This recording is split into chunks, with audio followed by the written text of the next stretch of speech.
ಚುನಾವಣಾ ಪ್ರಚಾರ ಶುರುವಾಗಿದೆ. ಇಲ್ಲಿ ಬಂದ್ ನೋಡಿದಾಗ ಎಲ್ಲರೂ ಒಬ್ಬರ ಮುಖದಲ್ಲಿ ನಗುನೇ ಇಲ್ಲ, ಎಲ್ಲ ಸೋಡ ಮುಖ ಹಾಕೊಂಡು ಕುತ್ಕೊಂಡಿದ್ದೀನಿ. 3 ದಿನ ಊಟ ಮಾಡಿಲ್ಲ ಅಂದ್ರೂ ಹಳ್ಳಿಗಳು ಬಿಡ್ತಾ ಇರ್ಬೇಕು, ಕಾಣಿಸ್ತಾ ಇರ್ಬೇಕು. ಪಕ್ಕದ ಮನೇಲಿ ಕಲ್ಲು ಉರಿತಾ ಇದ್ರೆ ನಮ್ಮಲ್ಲಿ ಈ ಸಲ ನಾವು ಅವರೆಕಾಳೆ ಉರಿಬೇಕು. ನಾವು ಕಲ್ಲು ಅವ್ರು ಉರಿದ್ರೆ ನಾವು ಅವರೆಕಾಳೆ ಉರಿಬೇಕು. ಯಾಕಂದ್ರೆ ಅವರಲ್ಲಿ ಮನೆ ಒಂದು 3 ಬಾಗಿಲು ಹಾಕ್ಬಿಟ್ಟಿದೆ. ನೋಡಿದಿರಿ ಕಾಂಗ್ರೆಸ್ ಅಲ್ಲಿ 3 ಟೀಮ್, ಒಂದು ರಮೇಶ್ ಕುಮಾರ್ ಟೀಮು, ಒಂದು KH ಮುನಿಯಪ್ಪನವ್ರ ಟೀಮು, ಇನ್ನೊಂದು ಗೌತಮ್ ಅವ್ರ ಟೀಮ್. 3 ಟೀಮ್ ಆಗಿ ಪಾಪ ಇವ್ರು ಯಾರೇ ಕರೆದ್ರು ಚುನಾವಣಾ ಪ್ರಚಾರಕ್ಕೆ ಹೋಗದೆ ಅಲ್ಲಿ ಹೋಗಿ DK ಶಿವಕುಮಾರ್ ಹತ್ರ ಹತ್ಕೊಂಡು ಹೇಳೋರು, ನಮ್ ಕೈನಲ್ಲಿ ಆಗ್ತಾ ಇಲ್ಲ, ಇಲ್ಲಿ ಹೋದ್ರೆ ಅಲ್ಗೋದಿದ್ದಾರೆ, ಅಲ್ಗೋದ್ರೆ ಇಲ್ಲಿ ಓದಿದ್ದಾರೆ, ಒಳ್ಳೆ ಫುಟ್ಬಾಲ್ ಆಡ್ಕೊಂತ ಇದ್ದಾರೆ ನನ್ನನ್ನ, ನಾನು ಅಲ್ಲಿ ಗೆಲ್ಲಕ್ ಆಗಲ್ಲ, ಏನಿಲ್ಲ, ದಯವಿಟ್ಟು ನನ್ನ ಜಮೀನುಗಳದ್ದು ಅದು ಇದೆಲ್ಲ ಏನ್ ಪತ್ರಗಳು ಕೊಟ್ಟು ನಿಮ್ಮ ಹತ್ರ ಟಿಕೆಟ್ ತಗೊಂಡ್ಬಂದಿದ್ದೆ ಅದೆಲ್ಲ ವಾಪಸ್ ಕೊಡ್ರಿ ಅಂತ ಕೇಳಿದ್ದಂತೆ ಗೌತಮ್. ಅದಕ್ಕೋಸ್ಕರ ಅವ್ರು ಹೇಳಿದ್ರಂತೆ, ಇಲ್ಲ ರಾಹುಲ್ ಗಾಂಧಿ ಬರ್ತಾರೆ, ಆ ಬಂದಾಗ ಎಲ್ಲಾರು ವೇದಿಕೆ ಮೇಲೆ ಬರ್ತಾರೆ, ನೀವು ಹೋಗ್ರಿ ಧೈರ್ಯವಾಗಿ ಅಂತ ಹೇಳಿದ್ರಂತೆ. ರಾಹುಲ್ ಗಾಂಧಿ ಎಲ್ಲೆಲ್ಲಿ ಕಾಲಿಕ್ಕಾರೋ ಅಲ್ಲಿ ಬೆರಕೆ ಒಲ್ಲು ಬರಲ್ಲ. ನಿಮ್ಗೆಲ್ಲ ಗೊತ್ತು ಏನಲ್ರಿ, ರಾಹುಲ್ ಗಾಂಧಿ ಎಲ್ಲೆಲ್ಲಿ ಚುನಾವಣಾ ಪ್ರಚಾರಕ್ಕೆ ಹೋಗಿದಾರೋ ಅಲ್ಲಿ ಒಂದ್ ಎಂಪಿಗಳೂ ಗೆದ್ದಿಲ್ಲ. ಕಳೆದ ಬಾರಿನೂ ಕೋಲಾರ ಬಂದಿದ್ರು ವಿಶ್ವೇಶ್ವರಯ್ಯ ಸ್ಟೇಡಿಯಂಗೆ, ಅವತ್ತು ಬಂದ್ರು. 2,12,000 ವೋಟ್ ಲೀಡಲ್ಲಿ ಇಲ್ಲಿ JDS ವೋಟ್ ಹಾಕಿದ್ರು ನನಗೆ, ನಮ್ BJP ಕಷ್ಟ ಬಿದ್ದು ವೋಟ್ ಹಾಕ್ಸಿದ್ರು, ಕಾಂಗ್ರೆಸ್ ವೋಟ್ ಹಾಕ್ಸಿದ್ರು.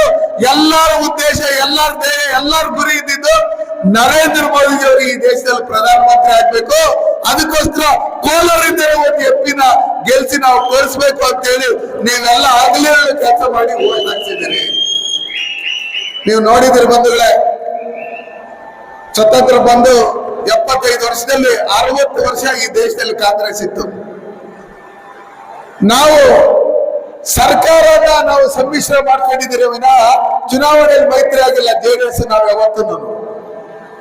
ಆದ್ರೆ ಲೋಕಸಭಾ ಚುನಾವಣೆಯಲ್ಲಿ ಈ ಮೊದಲೇ ಬಾರಿ ನಾವು BJP ಮತ್ತೆ JDS ನಾವು ಸಮ್ಮಿಶ್ರವಾಗಿ ಒಟ್ಟಾಗಿ ನಾವು ಚುನಾವಣೆ ಎದುರಿಸ್ತಾ ಇದ್ದೀರಿ. ಕುಮಾರಣ್ಣವ್ರ ಬಗ್ಗೆ ಯಾವಾಗ ಅವರು ಮಾತಾಡ್ತಾ ಇರ್ತಾರೆ. ನೀನ್ ದಾರಿ ತಪ್ಪವರ ಹೆಣ್ಮಕ್ಳು ಅನ್ನೋ ಲೆಕ್ಕಾಚಾರದಲ್ಲಿ ಹೇಳಿದಾಗ ಬೇರೆ ಅರ್ಥದಲ್ಲಿ ಹೇಳ್ತಾರೆ. ನಮ್ಮ ಮಕ್ಕಳು ಕೇಳ್ತೀರಿ, ದಾರಿ ತಪ್ಪಿದ್ಯೋ ನೀನ್ ಹೇಳ ಮಾತು ಕೇಳ್ತಾ ಇಲ್ಲ ಅನ್ನೋ ಲೆಕ್ಕಾಚಾರದಲ್ಲಿ ಹೇಳ್ತೀರಿ.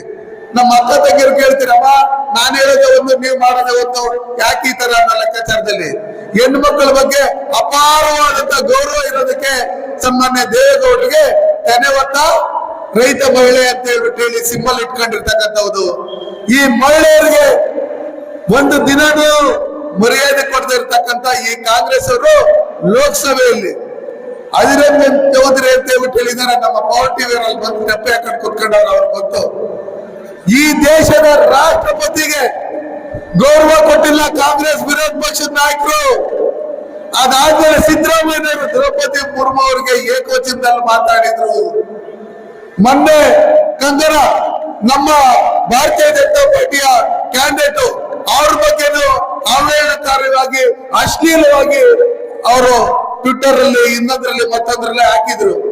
ಅದಾದ್ಮೇಲೆ ಈ ಸುರ್ಜೇವಾಲ ಇಲ್ಲಿ ATM ಕಾರ್ಡ್ ಅವಾಗ ಕಾಸಿಸ್ಕೊಡೋದಕ್ಕೆ ಬರ್ತಾ ಇರ್ತೇನಲ್ಲ, ಡೆಲ್ಲಿಗೆ ಇಲ್ಲಿಗೆ ಲಿಂಕ್ ಕೊಂಡು ಆತ್ಮ ಹೇಮ ಮಾಲಿನಿ ಬಗ್ಗೆ ಅಶ್ಲೀಲವಾದಂತ ಪದಗಳನ್ನ ಬಳಸಿದ್ದು.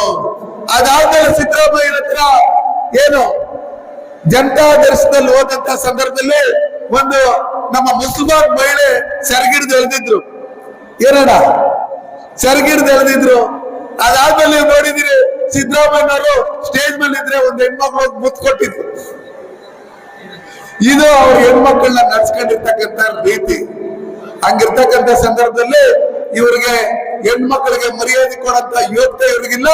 ಈ ದೇಶದಲ್ಲಿ ಇರ್ತಕ್ಕಂಥ ಹೆಣ್ಮಕ್ಳೆಲ್ಲ ಅವ್ರಿಗೂ ನಾವು ಸ್ಥಾನಮಾನ ಕೊಡ್ಬೇಕು, ಅವರು ಮುಂಚೂಣಿಗೆ ಬರ್ಬೇಕು ಅಂತ ಹೇಳಿ ನಮ್ಮ ಸನ್ಮಾನ್ಯ ನರೇಂದ್ರ ಮೋದಿಜಿ ಅವರು 33% ರಿಸರ್ವೇಶನ್ ಮಹಿಳೆಯರಿಗೆ ಕೊಟ್ಟಿರ್ತಕ್ಕಂಥದ್ದು ಸನ್ಮಾನ್ಯ ನರೇಂದ್ರ ಮೋದಿಜಿ ಅವರು. MLA-ಗಳಾಗ್ಬೇಕು, ಅವರು MP-ಗಳಾಗ್ಬೇಕು ಅನ್ನೋ ಲೆಕ್ಕಾಚಾರದಲ್ಲಿ ಇವರೇನು ಕೊಟ್ಟಿಲ್ಲ. ನಮ್ಮಲ್ಲಿ ಭಾಗ್ಯಲಕ್ಷ್ಮಿ ಯೋಜನೆ ಕೊಟ್ಟಿರ್ತಕ್ಕಂಥದ್ದು, ಬೇಟಿ ಪಡಾವೋ ಬೇಟಿ ಬಚಾವೋ ಕಾರ್ಯಕ್ರಮವನ್ನು ಹೆಣ್ಮಕ್ಳು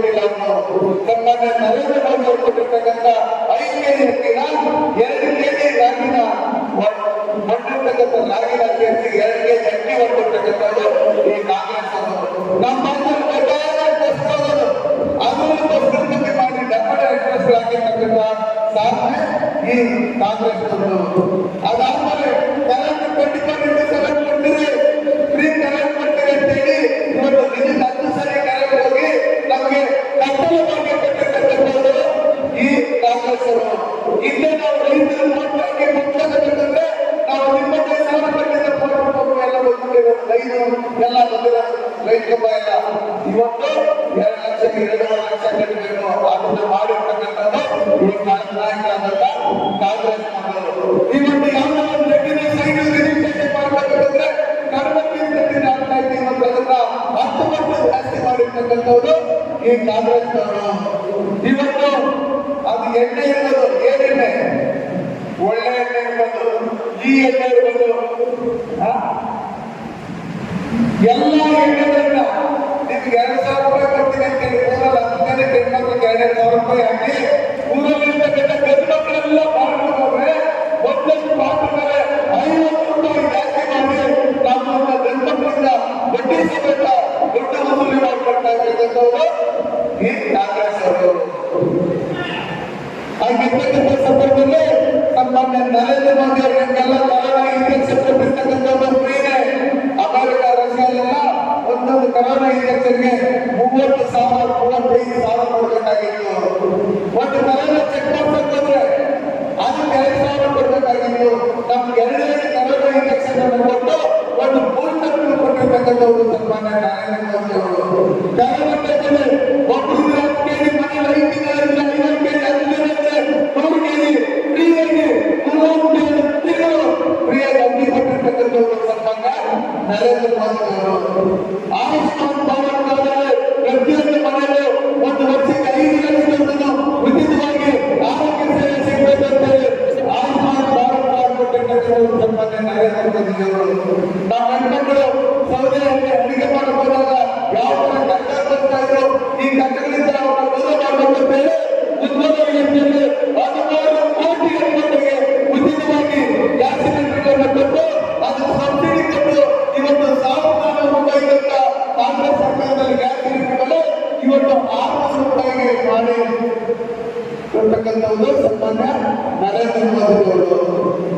ಆಗಿರ್ತಕ್ಕಂಥ ಸಂದರ್ಭದಲ್ಲಿ ಇವತ್ತು ನೋಡಿದರೆ ಕಿಸಾನ್ ಸನ್ಮಾನ್ ಯೋಜನೆ ಇರ್ಬೋದು, ವರ್ಷಕ್ಕೆ 6,000 ಅದನ್ನ ಕೊಟ್ಟಿರ್ತಕ್ಕಂಥ 15 ಗಂಟೆಯಲ್ಲಿ 30,000 ನೇರವಾಗಿ ಮಕ್ಕಳಿಗೆ ಹಾಕಿರ್ತಕ್ಕಂಥ ಸನ್ಮಾನ್ಯ ನರೇಂದ್ರ ಮೋದಿ ಅವರು.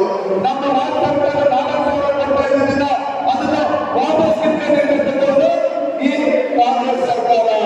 ಅದಾದ್ಮೇಲೆ ನಮ್ಮ ರೈತರು ಬೆಳೆಯುತ್ತ ಏನು ಉತ್ಪಾದನೆ ಮಾಡುತ್ತ ಹಾಲಿಗೆ ಸಹಾಯ ಕೊಡಬೇಕಂತ ಹೇಳಿ ಕೊಟ್ಟಿದ್ದು ಸನ್ಮಾನ್ಯ ನರೇಂದ್ರ ಮೋದಿ ಅವರು, ಯಡಿಯೂರಪ್ಪ ಅವರು, ಬೊಮ್ಮಾಯಿ ಅವರು. ಆ ಸಹಾಯವನ್ನು ವಾಪಸ್ ತಗೊಂಡಿರ್ತಕ್ಕಂಥದ್ದು ಈ ಕಾಂಗ್ರೆಸ್ ಸರ್ಕಾರದವರು.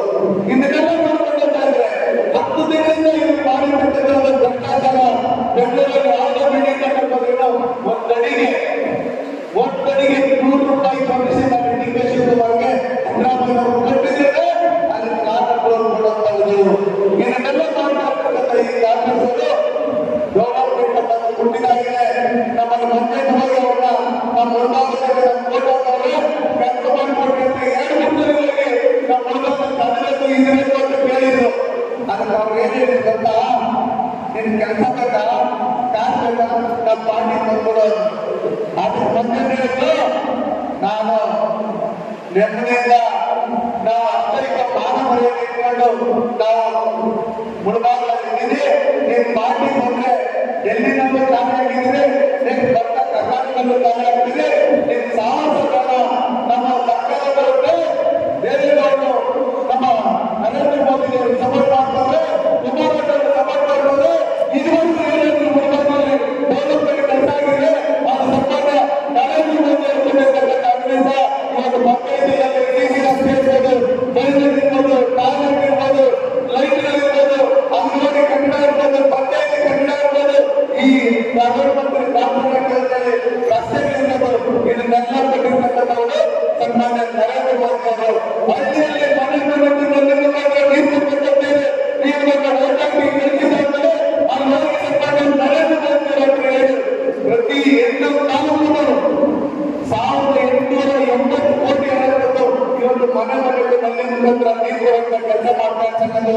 ಸನ್ಮಾನ್ಯ ನರೇಂದ್ರ ಮೋದಿ ಅವರ ಸರ್ಕಾರ. ಅದರಿಂದಲೇ ಇವತ್ತೇನು ನಾವು ರಾಷ್ಟ್ರದ ಭಾಗದಿಂದ ಈ ನಗರವನ್ನು ಪ್ರಯೋಗಕ್ಕೆ ಕೆಲಸ ನಡೀತಾ ಇದೆ. ಯಾವ ಆಕ್ಸಿಡೆಂಟ್ ಆಗ್ತಾ ಇದೆ ಆ ಪ್ರಯೋಗಗಳಿಗೆ ನೀವು ಓಟಾಗಿ ಗೆದ್ದಿದ್ದಾದ್ಮೇಲೆ 386 ಕೋಟಿ ಹಣವನ್ನು ಆ ಕೆಲಸವನ್ನು ಮಾಡ್ತಾ ಇರ್ತಕ್ಕಂಥದ್ದು ಭಾರತೀಯ ಜನತಾ ಪಾರ್ಟಿ ಸರ್ಕಾರ, ನಮ್ಮ ಕುಮಾರಣ್ಣವರ ಸರ್ಕಾರ. ಇದರಿಂದ ಏನ್ ಮಾಡಿದ್ರು ಇಲ್ಲಿ 4 ರಸ್ತೆ ಏನಿದೆ ಆ ರಸ್ತೆ ಮಾಡಿರ್ತಕ್ಕಂಥದ್ದು ರಾಜ್ಯದವರ ಕಾರಣದಲ್ಲಿ. ನೀವು ಏನ್ ಮಾಡಿದ್ದೀರಿ ಕೋಲಾರಿಗೆ, ಏನ್ ಮಾಡಿದ್ದೀರಿ? ಅದಕ್ಕೋಸ್ಕರ ಇಷ್ಟೆಲ್ಲ ಕೆಲಸಗಳು ಮಾಡಿರ್ತಕ್ಕಂಥ ಸನ್ಮಾನ್ಯ ನರೇಂದ್ರ ಮೋದಿ ಅವರು ಅವ್ರ ಪ್ರಧಾನಮಂತ್ರಿಯಾಗಿ 10 ವರ್ಷ ಒಂದೇ ಒಂದು ದಿನವೂ ರಜೆ ಆಗಿಲ್ಲ. ಈ ದೇಶದಲ್ಲಿ ಇರ್ತಕ್ಕಂಥ ಪ್ರತಿಯೊಬ್ಬರು ನಮ್ಮ ಕುಟುಂಬ ಅಂತ ಭಾವಿಸಿ ದೇಶ ಡೆವಲಪ್ಮೆಂಟ್ ಆಗಬೇಕು, ನಮ್ಮ ಮಕ್ಕಳು ಆರೋಗ್ಯವಾಗಿ ಪ್ರತಿಯೊಂದು ಸವಲತ್ತುಗಳನ್ನ ಯಾವ ಜಾತಿ ಮತ ಇನ್ನೊಂದು ಮತ್ತೊಂದು ಪಕ್ಷ ಅಂತ ನೋಡದೆ ಮಾಡ್ತಾ ಇರ್ತಕ್ಕಂಥ ನರೇಂದ್ರ ಮೋದಿ ಅವರು ಈ ದೇಶದಲ್ಲಿ 3ನೇ ಬಾರಿ ಪ್ರಧಾನಮಂತ್ರಿ ಆಗ್ಬೇಕಂತ ಹೇಳಿ 7,091 ವರ್ಷ ಇದ್ದು ಮೈಸೂರಲ್ಲಿ ಏನ್ ಮಾತಾಡಿದ್ರು ನೀವು ನೋಡಿದ್ದೀರಿ. ಅದಕ್ಕೋಸ್ಕರ ಅವರು ಹೇಳಿದರೆ ಈ ದೇಶಕ್ಕೆ ನರೇಂದ್ರ ಮೋದಿ ಅವರು ಪ್ರಧಾನಮಂತ್ರಿ ಆಗಬೇಕು, ಅದಕ್ಕೆ ನಾವು ಜೊತೆಲಿರ್ತೇವೆ ಅಂತ ಹೇಳಿ ನಮ್ಮ 3 ಸೀಟ್ ಕೇಳತಕ್ಕಂಥದ್ದಲ್ಲಿ ನಮ್ಮ ಕೋಲಾರದ ಸೀಟನ್ನ ನಾವು ಬಿಟ್ಕೊಟ್ಟಿದ್ದೇವೆ. ಇವರು 25 ಕಡೆ ನಮಗೆ ಸೀಟನ್ನ ಬಿಟ್ಕೊಟ್ಟಿದ್ದಾರೆ. ಸನ್ಮಾನ್ಯ ನರೇಂದ್ರ ಮೋದಿ ಅವರು ನಮ್ಮ ಪಾರ್ಟಿ ಹೇಗೆ ನೀವು ಬಿಟ್ಕೊಳ್ಬೇಕು ಕೋಲಾರ ಸೀಟ್ ಅಂತ ಹೇಳಿದಾಗ ನಾನು ಹೇಳಿದೆ, ಸನ್ಮಾನ್ಯ ನರೇಂದ್ರ ಮೋದಿ ಅವರು ಪ್ರಧಾನಮಂತ್ರಿ ಆಗೋದಕ್ಕೆ ಈ ದೇಶಕ್ಕೋಸ್ಕರ ನಾವು ಕಾರಣ ಕೊಡ್ತೇವೆ. ಸೀಟ್ ಯಾರಂತ ನನ್ನ ಸಹೋದರ ಮಲ್ಲೇಶ್ ಬಾಬು ಅವರು ಕೊಲೆಗಾರ ನಾವೆಲ್ಲ ಒಟ್ಟಾಗಿ ನಾವೇ ಮಲ್ಲೇಶ್ ನಾವೇ ನರೇಂದ್ರ ಮೋದಿ ಅವರ ಕೇಂದ್ರದಲ್ಲಿ ಒಂದೇನು ಕೆಲಸ ಮಾಡ್ತಾ ಇದ್ರೆ ಮಲ್ಲೇಶ್ ಬಾಬು ನಮ್ಮ ಜಿಲ್ಲೆಯವರು, ನಮ್ಮ ಅವರ ತಾಯಿ ಜಿಲ್ಲಾ ಪಂಚಾಯತ್ ಅಧ್ಯಕ್ಷ ಆಗಿದ್ರು, ಅವ್ರ ತಂದೆ IAS ಆಫೀಸರ್ ಇವತ್ತು ಈ ನಮ್ಮ ಕೋಲಾರಿಗೆ ಕೇಂದ್ರ ಧೈರ್ಯ ಬಂದಿದೆ ಅಂದ್ರೆ ಅದು ಕಾರಣ ಇವರ ತಂದೆ ಮತ್ತು ನಮ್ಮ ML ಕೃಷ್ಣಪ್ಪನವರು. ಆಗಿರ್ತಕ್ಕಂಥ ಸಂದರ್ಭದಲ್ಲಿ ಇವತ್ತು ತಪ್ಪಾದ ಇಂಡಸ್ಟ್ರಿಯಲ್ ಏರಿಯಾ ಬಂದಿದೆ ಅಂದ್ರೆ ಅದು ಕಾರಣ ಇವ್ರ ತಂದೆಯಾದಂಥ ಮುತ್ತಾನವರು. ಅವರ ಗುರುತು ಹಿಂದೆ ನೀವು ನೋಡಿದ್ರೆ ನಮ್ಮನ್ನು ಮುದ್ದಾಮ ಬಂದಾಗ ನನಗೆ ಭಾರತೀಯ ಜನತಾ ಪಾರ್ಟಿಗೆ ಆ ಕಾರಣಗಳು ನೀರು ಕೊಟ್ಟರೆ ಕಳೆದ ನನಗೆ 60,000 ನೀರು ಕೊಟ್ಟಿದ್ದೀವಿ ಪ್ರಧಾನದಲ್ಲಿ. ಅದು ಬಿಜೆಪಿ ಸಿಂಬಲ್ಗೆ, ಕಮಲ ಸಿಂಬಲ್ಗೆ. ಈ ಬಾರಿ ಆ ಸಿಂಬಲ್ ಬೇಕಾಗಿದೆ. ತೆನೆ ಹೊತ್ತ ರೈತ ಮಹಿಳೆ ಕಮಲನ್ನು ನಾವು ತೆನೆ ಹೊತ್ತ ರೈತ ಮಹಿಳೆಗೆ ತೆನೆ ನಿಂತಿರ್ತಕ್ಕಂಥ ಸಿಂಬಲ್ ತೆನೆ ಹೊತ್ತ ರೈತ ಮಹಿಳೆಗೆ ನಾವೆಲ್ಲರೂ ಓಟ್ ಹಾಕಬೇಕು. ಮನೆಯಲ್ಲಿ ಹೋಗಿ ನರೇಂದ್ರ ಮೋದಿ ಅವರು ಪ್ರಧಾನಮಂತ್ರಿ ಆಗಬೇಕಂತ ನಿಮ್ಗೆ ಆಸೆ ಇರುತ್ತೆ. ಸಿಂಬಲ್ ಅಂತ ಹೇಳಿದಾರೆ ಮನೆಗಾಗಿ ಅಮ್ಮನಿಗೆ, ಅಕ್ಕನಿಗೆ, ತಾತಗೆ, ಅಜ್ಜಿಗೆ, ಮಕ್ಕಳಿಗೆ ಅವ್ರಿಗೆಲ್ಲರಿಗೂ ಪ್ರತಿಯೊಬ್ಬರಿಗೂ ಹೇಳಿ 24ನೇ ನಡೆಯುವ ಚುನಾವಣೆಯಲ್ಲಿ ಕಳೆದ ಬಾರಿ 60,000 ಓಟ್ ನೀರು ಕೊಟ್ಟಿದ್ರೆ ಇವಾಗ JDS ಬಿಜೆಪಿ ಒಟ್ಟಾಗಿರೋದ್ರಿಂದ ನಾವು 1 ಲಕ್ಷಕ್ಕೂ ಹೆಚ್ಚಿಗೆ ಬಂದರು. ಅದರಿಂದ ನಾವು ನಮ್ಮ ಮಲ್ಲೇಶ್ ಬಾಬುಗೆ ನಾವು ನಮ್ಮ ಮುಳುಬಾಗಿಲು ಕ್ಷೇತ್ರದಲ್ಲಿ ಕೊಡಬೇಕು. ಆ ನಿಟ್ಟಿನಲ್ಲಿ ನೀವೆಲ್ಲ ಕೆಲಸ ಮಾಡಬೇಕು. ಅದಾದ್ಮೇಲೆ ಇದೇ ಸಿದ್ದರಾಮಯ್ಯ ಎಲ್ಲಿದೆ JDS ಅವರು ಕೇಳಿದ ನಮ್ದು ಸ್ವಲ್ಪ ರೋಷ ಪಾಶ ಕೋಲಾರ ಜಿಲ್ಲೆಯವರು ಜಾಸ್ತಿ ಕೋಲಾರ ಕಡೆ ಹೋದ್ರು. ನಮ್ಮ ರೋಷ ಪಾಶ ಮಾನವರಿಗೆ ಇದೆ ಅಂತ ಹೇಳಿದ್ದೀರಿ. ಎಲ್ಲಿದೆ ಅಂತ ಕೇಳಿರ್ತಕ್ಕಂಥ ಈ ಸಿದ್ದರಾಮಯ್ಯವ್ರಿಗೆ ನೀವು ಹೇಳಬೇಕು, ಇವತ್ತು ಈ ರಾಜ್ಯದಲ್ಲಿ ಮುಖ್ಯಮಂತ್ರಿ ಆಗಬೇಕಂದ್ರೆ ಅದರ ಕಾರಣ ದೇವೇಗೌಡರು ಕುಮಾರಣ್ಣವರು. ಅವತ್ತು ನಿಮ್ಮನ್ನ ಕರೆದು MLA ಮಾಡಿಲ್ಲ ಅಂದ್ರೆ ಇಡೀ ಕರ್ನಾಟಕದಲ್ಲಿ ನಿಮ್ಮ ಹೆಸರು ಯಾರು ಹೇಳ್ತಾ ಇದ್ದೀರಾ ಸಿದ್ದರಾಮಯ್ಯ ಅಂತ ಹೇಳಿ ನೀವು ಮಲ್ಲೇಶ್ ಬಾಬು ಅವ್ರನ್ನ ಗೆಲ್ಸ್ಕೊಂಡು ಕಿಮ್ಮತ್ತಾಡಬೇಕು ಅಂತ ಹೇಳಿ